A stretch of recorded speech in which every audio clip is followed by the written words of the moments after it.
Hey everybody, and welcome to the Billboard.com Pop Shop podcast. My name is Keith Caulfield, and I am the co-director of charts at Billboard. Joining me, as always, is Billboard's Deputy Editor Digital, Katie Atkinson. Hi, Katie. Hey, Keith. How are you? Great, and yourself? I am fine. I'm actually a little hungry right now. My stomach is making growling noises. The Billboard Pop Shop the Billboard Pop Shop podcast is your one-stop shop for all things pop on Billboard's weekly charts. In addition, you can always count on a lively discussion about the latest pop news, fun chart stats and stories, new music, and guest interviews with music stars and folks from the world of pop.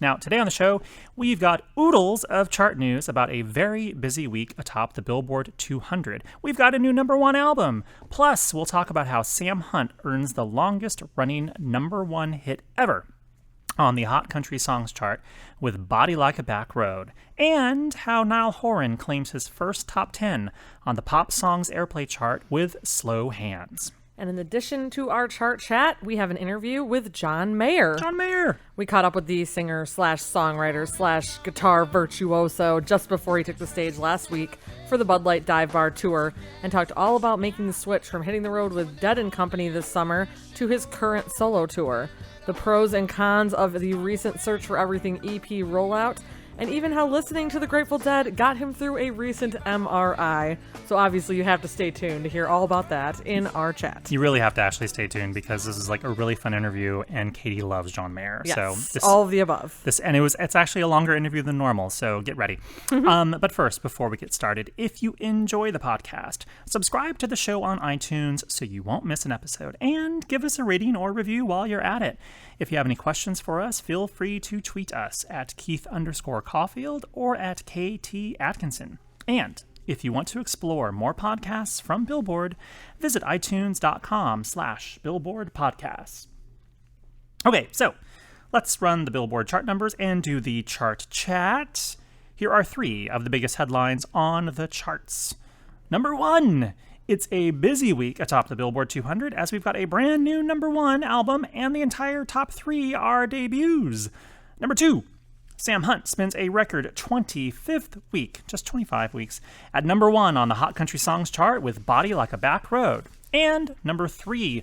Niall Horan visits the top 10 of the Pop Songs Airplay chart for the very first time as a solo artist with Slow Hands. Okay, let's break down each of these individually.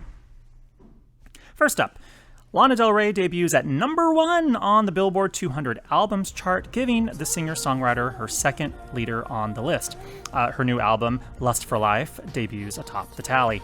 Del Rey previously led the list with her second full-length album, Ultraviolence, which premiered atop the chart back in 2014.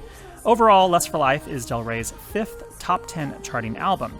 She also visited the region with her full-length debut, Born to Die, which hit #2 back in 2012, the Paradise EP, which hit #10, and her previous studio set, Honeymoon, which also reached #2 back in 2015. She's very familiar and fond of the #1 and 2 spots on the chart.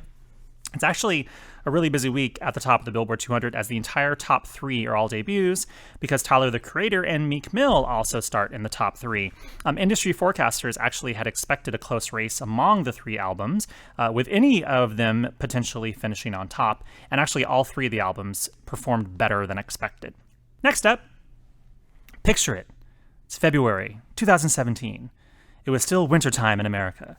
Moonlight or La La Land hadn't yet won the Oscar for Best Picture. Chuck Berry and Don Rickles were still alive.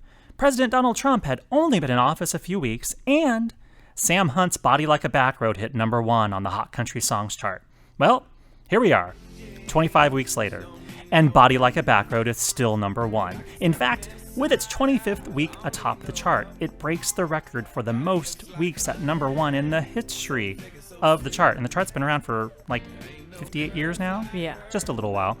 Hunt breaks the record set by Florida Georgia Line's Cruise, which racked up 24 weeks at #1 back in 2012 and 2013. Florida Georgia Line also has 2 of the longest running #1s in total, as the duo's Holy spent 18 weeks at #1 back in 2016. So is Florida Georgia Line just that big? Well, yes. Or Has the chart changed at all in the recent years? Thank you for asking that question, Katie. Actually, since 2012, the chart has been what we call a hybrid chart here at Billboard, as the chart blends sales, streams, and airplay to determine what are the most popular country songs of the week. It's the same way the Hot 100 has worked for a while. And in fact, the Hot 100 has always been a hybrid chart. Before we had streams in it, we had just sales and airplay. Now we have streams and sales and airplay. So the Hot Country Songs chart works basically like the Hot 100. And because of how it works, songs can spend a greater amount of time at number one.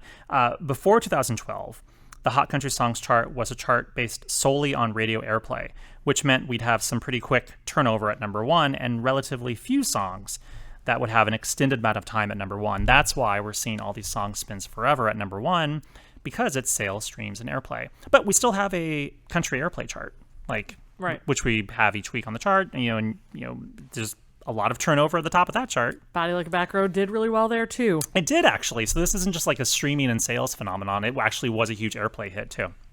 Lastly, Niall Horan becomes the second member of One Direction to hit the top 10 on the Pop Songs airplay chart, as his second single, Slow Hands, rises from number 13 to number 10. It was up 12% in plays at the format in the week ending July 30th, according to Nielsen Music.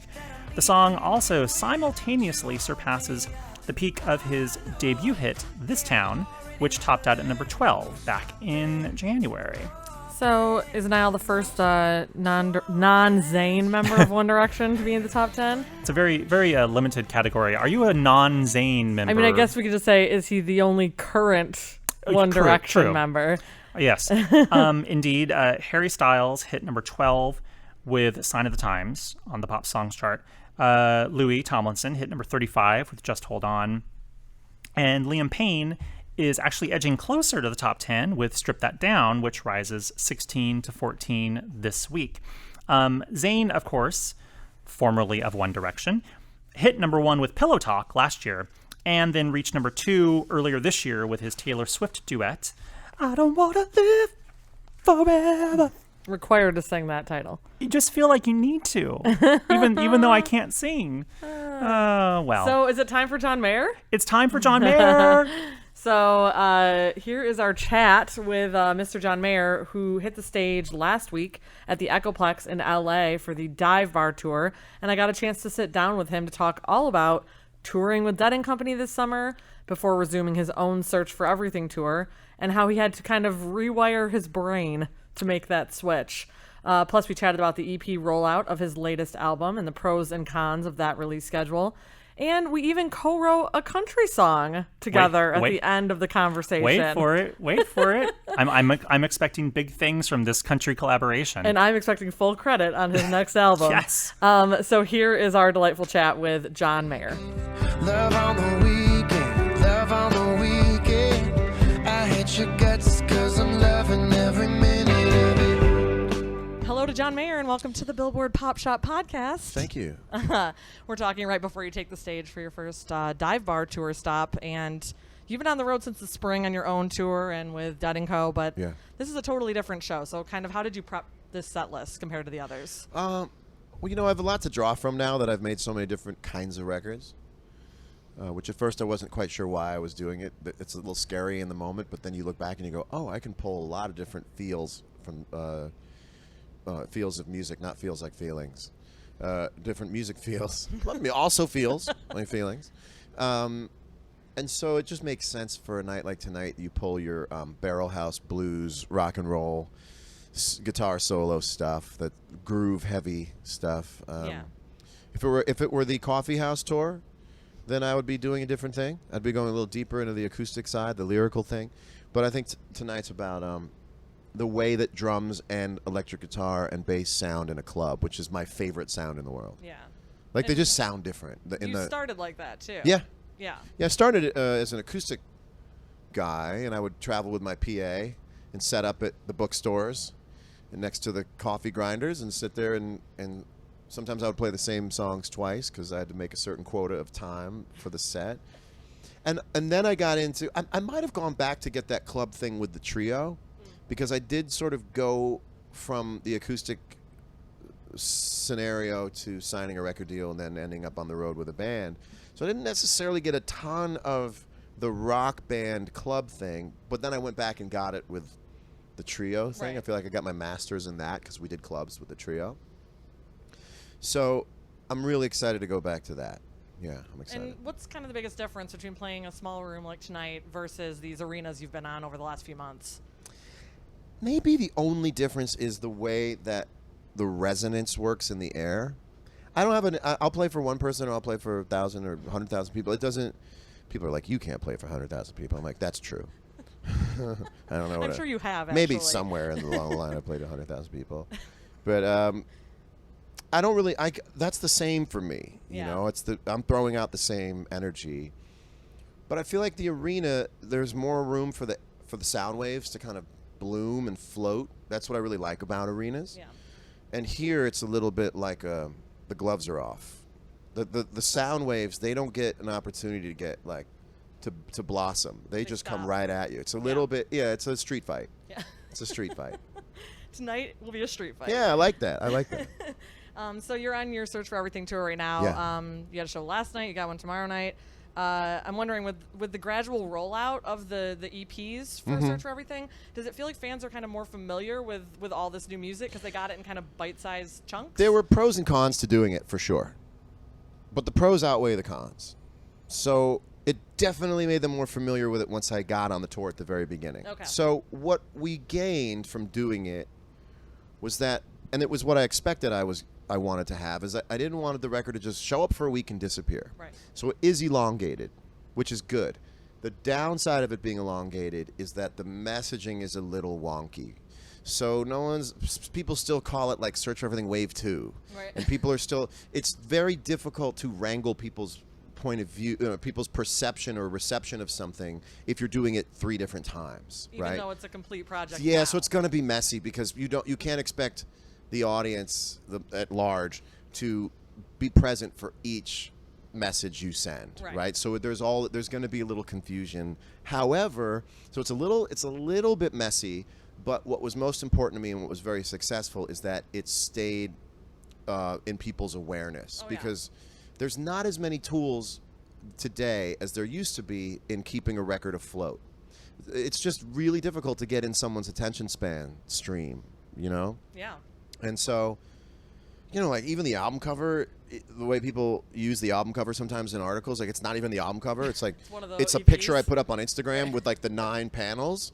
And one of my forehead's too big on one of them. Will you please put this on your website? I will. Will you I'll please get it. I'll point- get it off Billboard.com now. Point to this no, I want people to see this really bad photo that people think is my album cover, but it's the 9, it's like when you put up the big Instagram grid on your feed. Yeah. And one of them is like someone took it and like made the forehead too big and everyone's like, this is his album cover. So you lose control of the messaging, Sure. but you gain a little bit of a larger blast of making sure people find out about it. Definitely. Because, I mean, it is a meritocracy, right? Like, yeah, the good stuff gets listened to theoretically, but it's also like an awareitocracy, right? Like I just came up with that, so That's don't get an mad at me. incredible word. It's an awareitocracy, right? It's like the Paramore record's the best record, like that. It's the best rock record of the year. It's a great It's album. ridiculously good. It's the Paramore record is my favorite song. And it is too under the radar. It's too under the radar Yeah. because the way the radar works, what do they have available? Yeah. You know, they're a band.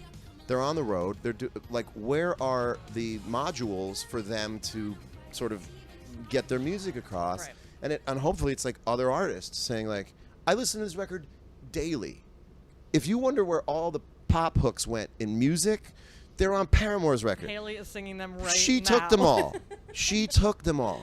The band took them all. There's better guitar playing on that record. There's some of the best pop guitar playing I've ever heard is on that record. And now John Mayer's co-signed the Paramore album. So And I want there you go. because it's attention. good for everybody when Yeah. when great stuff. Look, Kendrick Lamar, Damn, that's an amazing record, and that's getting rightfully knows. all the notoriety that it deserves. Right. Paramore's record is as good as Damn is as a pop rock record. It's just really hard to get it to people. Yeah. It's just the avenues are just closed off right now. And so artists are just going to have to find other ways without. And the downside is it makes you look like you're being manipulative when all you're trying to do is like, look, behind every record is like 100. For me, it was more like 600 dinner breaks. Right. You know, like so much time goes into these records that artists don't want to see their record come out on a Thursday night and be gone the next Thursday night Right. because now that's what I call Christmas comes out, or you know what I mean? Like Yes. it's really difficult, and charts are funny right now because they're not a singles chart. They're just the way that everything's become, you know, dismembered in terms of tracks coming off of records. It's like there's no way to tell if your song is doing better because it's higher or lower on the charts if it's Christmas time, or if, you know, a new record comes out and it's popular and all 12 songs get put in the charts. Yeah, You really yeah. artists are going to have to start not looking at charts to tell them much. Well, although you set a chart record with this release because you had 3 number ones on our top rock albums chart in a single year, which no one has ever done before. That feels like a technicality to me. Don't you do this all for the chart records, right? Like, Yeah, that's no, why you gotta do I music? it's funny. There's you know what I was thinking about the other day is like I was doing a meet and greet and someone came up to me and they said, "You're my Stevie Ray Vaughan," Oh man. and it really moved me. Yeah. And I thought back on, I mean, that's one of the most moving things anyone ever said to me. There's no chart to tell you that. And there's no chart to show you the number of people, kids or not, who are listening to your music and shedding away on their guitar hoping to be just like you. Yeah. There's no chart that shows you that because for me growing up, Stevie Ray Vaughan had passed away already. Yeah. There was no chart. He wasn't putting records out, but he changed my life. And I would go to the bookstore and stand there and just read the articles in these posthumous interviews, you know. Not that the interviews are posthumous, but these posthumously printed interviews. And there's no way to tell an artist that through a chart. And so I've started to look at charts as one metric Yeah. and listen to someone who's 17 years old who says, "You're my Stevie Ray Vaughan." That means he read my interviews and he read Stevie's interviews and he goes, "You are to me who Stevie Ray Vaughan was to you." And I could never have There's gotten no that feeling measurement from of it. that. There's no chart. There's no empirical chart for that. Yeah. Well, I mean, speaking of some heroes of yours, you've been playing with Dead and Company now for almost a couple of years. Yeah. Is it still just as surreal to kind of get on stage with them and play these songs? Or are you now like feeling like, okay, I'm part of this new It's surreal in a different. incarnation? Yeah, it's surreal in a different way. I know I belong there now. Right. I know we belong there. We are a tribe. We're a band. We bonded on this tour in a way. People really found that they had tenure. Yeah. There's a different way you play when you've gone. And you know, how would we done 75 shows maybe? That only really gives you like. I mean, how many whacks at each song? Maybe a dozen whacks at each song Yeah. because of how many songs The we set have. list changes all the You know, time, yeah. so I mean, maybe 20 Right. takes on it, but at the most on the popular ones. So it takes a while to learn your way around the tunes, to learn your way around the experiences, so that you can play with a little bit of authority and not like, do I have the gig? Yeah. And this was the first year I think we all played like, no, we have the gig, so let's explore. It is surreal, no longer as an experience of playing with these Right. musicians, but it will always be surreal to enter Grateful Dead airspace musically. Yeah. I get to enter Grateful Dead airspace. I mean, Trey's been able to do it. I've been able to do it. I mean, Warren Haynes has been able to do it. You know, anybody who's really played music of Grateful Dead can enter that airspace. But to anyone who's played with the original members in any capacity, I'm sure they'll all tell you the same thing. It's zero gravity. Yeah. I mean, you're in the jungle gym, Yeah. you know, and I think we now have learned how to get around in it, and I think we're all playing like we got the job, and ultimately that means for me pulling back.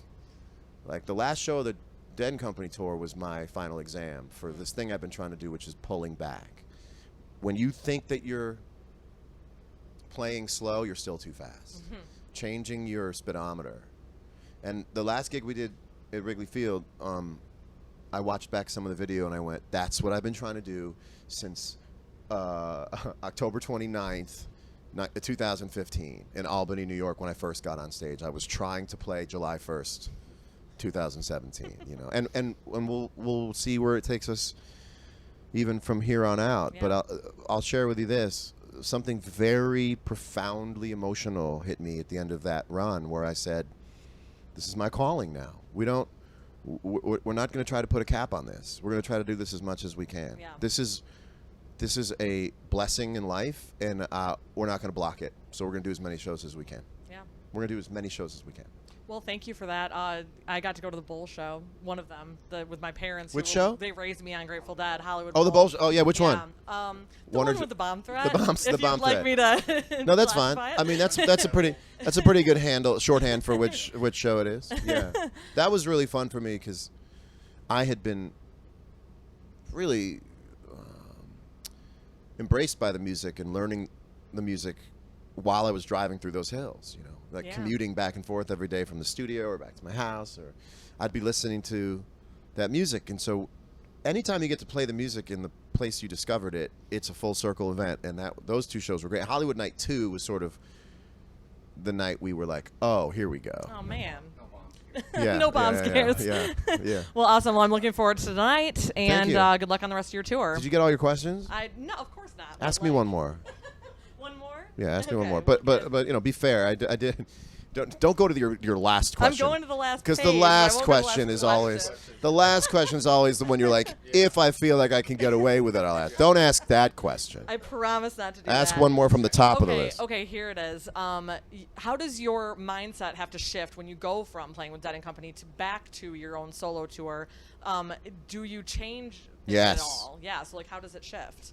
Well, I sort of look at myself as like having to do brain surgery on myself for these things, and it's sort of like non-invasive, like, you know, like neural retracing of like my brain waves.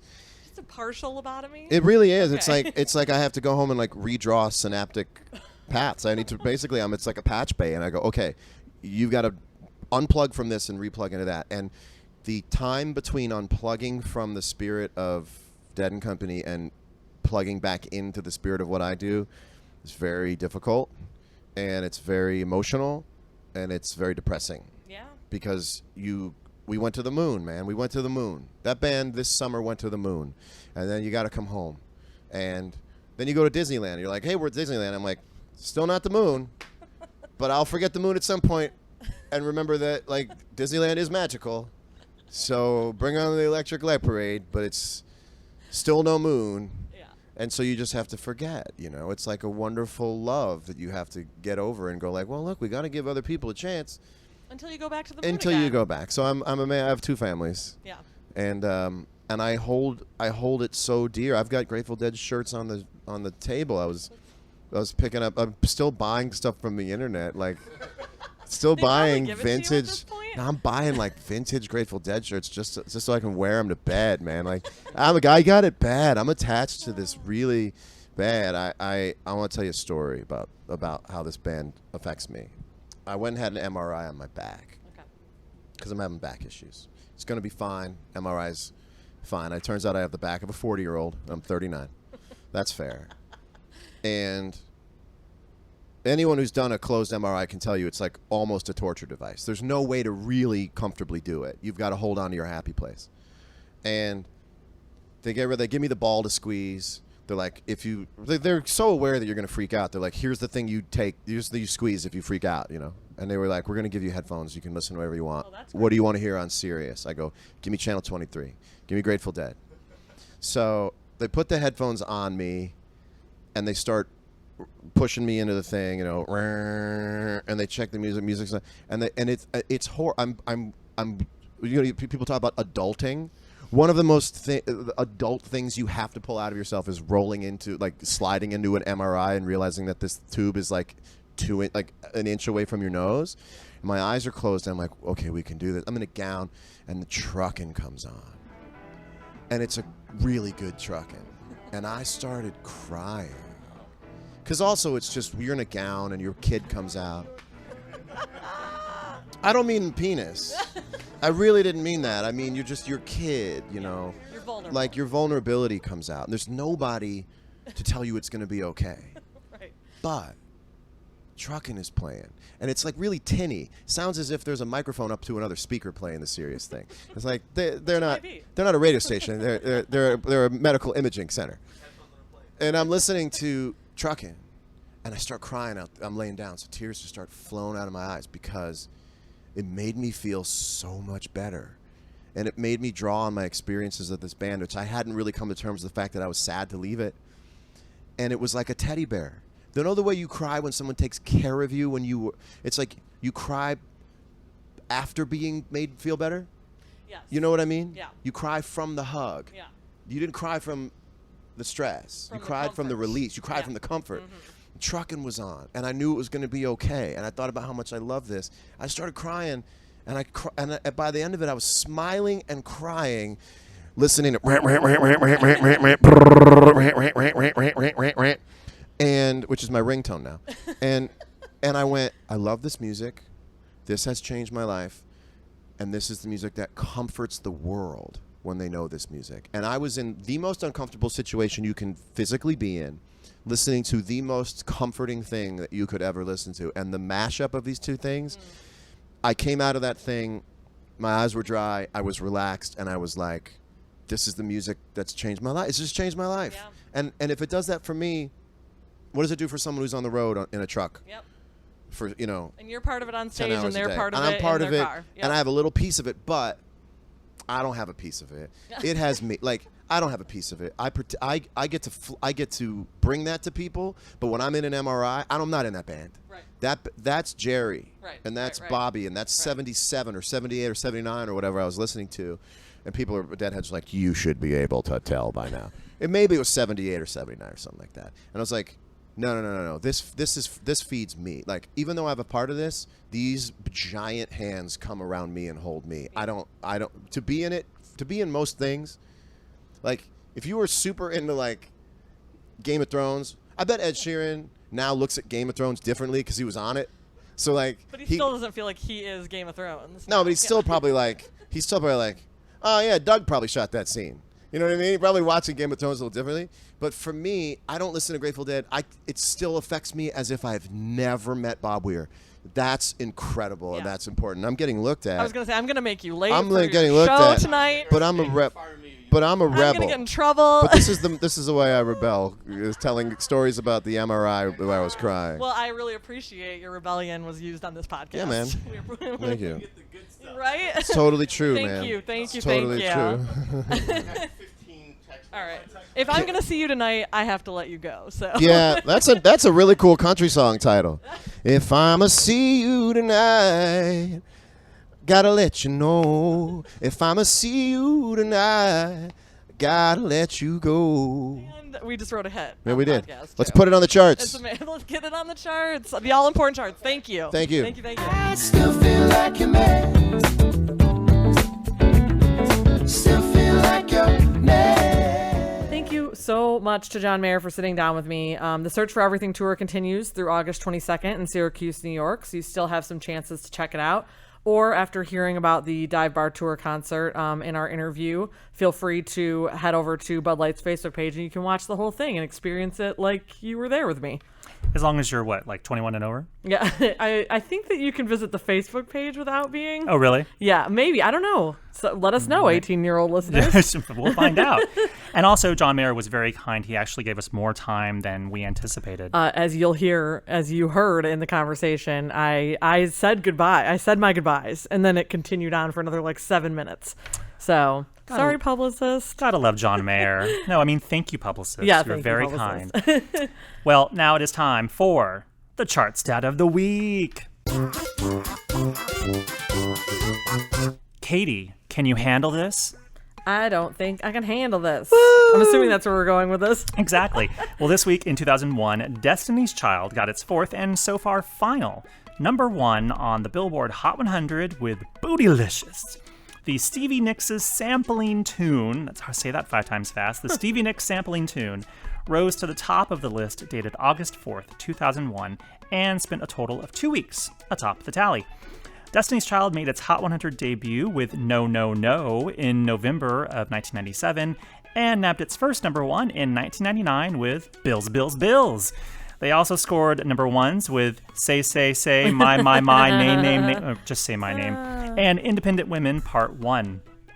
As for Bootylicious, The song's memorable guitar riff that repeats through the song is actually a sample of the opening guitar riff from Stevie Nicks' 1982 hit Edge of 17. Classic guitar riff. Fun fact, thanks to the sample, Nicks got a songwriting credit on Bootylicious, which gave her a second #1 as a songwriter on the Billboard Hot 100. Her first #1? Fleetwood Mac's only #1 hit, Dreams, back in 1977. And wasn't she in the Bootylicious video briefly too? Yes, she was. Yeah, I had totally forgot about that until you were just talking about it. I forgot about that too. There was like her on a guitar. There's a series of moments. I'm not sure if she can actually play guitar well, either. she's playing it in the Bootylicious video. Yeah, I'm pretty sure she did not play guitar on the Edge of 17. But yeah, if you watch, you can see Stevie Nicks in the video for Bootylicious. And there you have it. This week in 2001, Destiny's Child topped the Hot 100 with Bootylicious. Well, we have reached the end of our really big shoe. Do we have any parting words? Well, sort of, actually. Normally we have don't. parting words. We never have parting words. I usually just have parting songs. But I actually have sort of an announcement to make. Tell us. What? Not to scare people who are still listening. But this is my second to last show before I take a brief pause. And by brief, I mean 3 months. Because I'm going to have a baby in a few weeks. She's having a baby. So I definitely interviewed John Mayer 8.5 months pregnant for those keeping track. And was told that I would have to name the baby John if I conceived, or if I had the baby rather, at the show. Oh, well, that didn't happen. Didn't happen, so sorry, John. John's still a nice name, though. It's a lovely name. Yeah. We'll do our best to get Katie here while she's on maternity leave. We can have her call in and do phoners with us. Yeah. You can do. It's gonna be a little busy. You can do interviews with people about lullabies and holding the baby music. But Katie will be back. And you may actually hear her on interviews that we may have recorded. Yeah, there are some future interviews that will come, so I won't be out of your hair right away. And you can still tweet her if you have any questions. Yes, you can. My Twitter will stay active for the next 3 months. That's not going away. So what song should we go out on? Oh, man. Baby Baby by Amy Grant? Or Baby Baby Baby by TLC. Sure. You pick it. You're the lady with the baby. If I'm choosing between Amy Grant and TLC, gonna go TLC. Sorry, Amy. Okay, see you guys next time. Bye.